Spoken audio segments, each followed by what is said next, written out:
Ilang beses na nag-away hanggang sa magkasakitan, di na alam itong pinagmulan.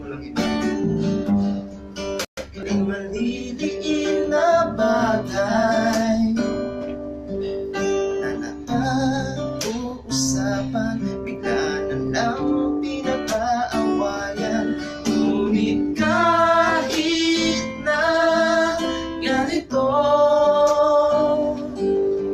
madalas na di tayo magkasundo.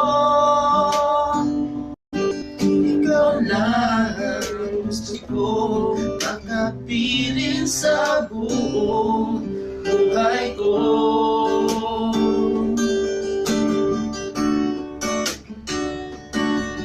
Kahit na sinabato mo ako ng kung ano-ano, ikaw pa rin ang gusto ko.